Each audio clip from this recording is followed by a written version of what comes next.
Hello, this is the luckiest maths teacher in the world. Thank you so much for tuning into this video in which we will review angles in triangles. So let's start with angles in parallel lines. So co-interior angles are enclosed by a C shape here. It can also be a back to front C. So the two angles here in blue are co-interior, the two green angles are co-interior. So co-interior angles add to 180, that's what supplementary means. Alternate angles are enclosed by the Z shape. Once again, it can be a back to front Z. So the two green angles are alternate and the two blue angles are alternate. Corresponding angles are enclosed by an F shape. It can be a back to front F or an upside down F or whatever. So if I make an upside down F there, it turns out that these two blue angles are corresponding. The two green angles are corresponding. Now, alternate angles are equal, corresponding angles are equal only when you have a pair of parallel lines. Similarly, co-interior angles are supplementary, meaning they add to 180, only when you have parallel lines. Vertically opposite angles, on the other hand, do not require parallel lines. So these two angles here are vertically opposite, they must be equal. These two angles here are vertically opposite and must be equal. So vertically opposite angles kind of make an X shape. So we're going to use these plus this fact here, the angle sum of any triangle is 180, to find unknown angles.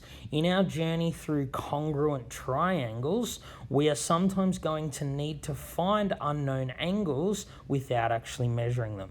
So looking at this diagram here, firstly note that this angle in here must be 100 degrees. Why is that? Because 48 plus 32 is 80. You need 100 degrees more to get to 180 because the angles inside any triangle add to 180 degrees.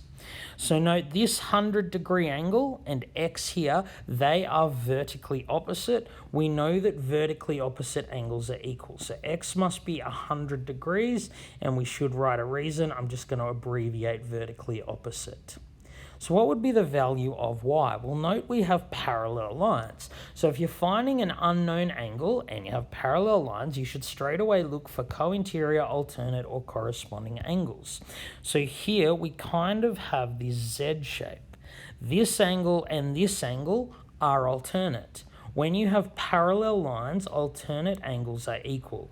So Y would be 32 degrees, and the reason is alternate. Similarly, this angle here is Z and this angle here are alternate and they must be equal. So Z must be 48 degrees. Once again, the reason is alternate. We will need to be able to find unknown angles when looking at congruent triangles. All right, let's now look at classifying triangles. So when we classify triangles, we give it a side name and an angle name. The side name of a triangle is determined by how many equal sides it has. So if it has no equal sides, it's scalene, 2 equal sides, it's isosceles, and 3 equal sides is equilateral. Note that for any triangle, the number of equal sides and the number of equal angles are the same.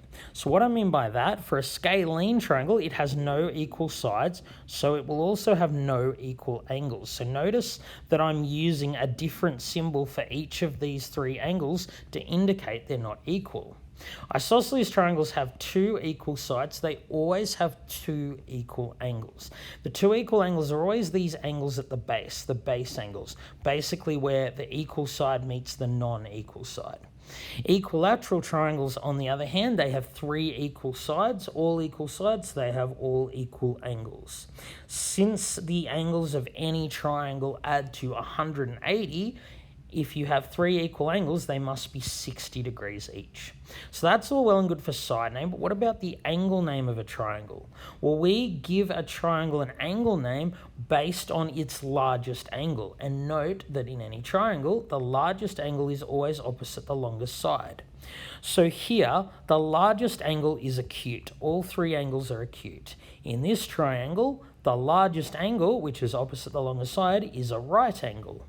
And in this triangle, the largest angle opposite the longest side is more than 90 degrees. It's an obtuse triangle. Note, triangles can have no more than 1 right angle or no more than 1 obtuse angle. And that's because the angles have to add to 180 degrees. If you had two obtuse angles, the angles would add to more than 180.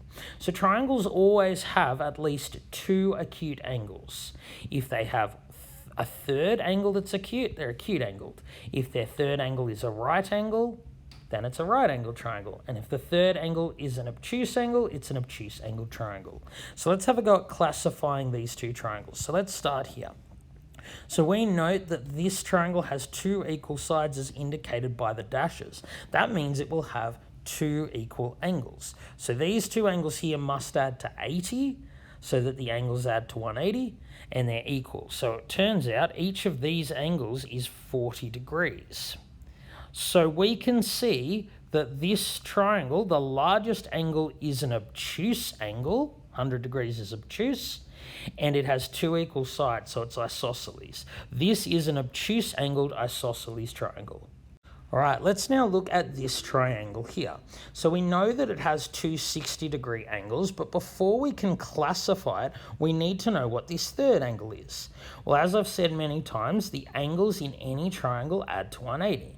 So if you have two 60-degree angles, the third angle must also be 60. 180 minus 60 leaves 60.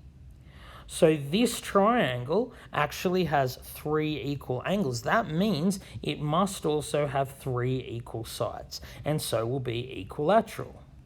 Of course, its largest angle is 60, so it's acute angled. In fact, equilateral triangles are always acute angled. You can't have a right angled or an obtuse angled equilateral triangle. All right, thank you so much for tuning into this video. This has been the luckiest maths teacher in the world. Have a great day.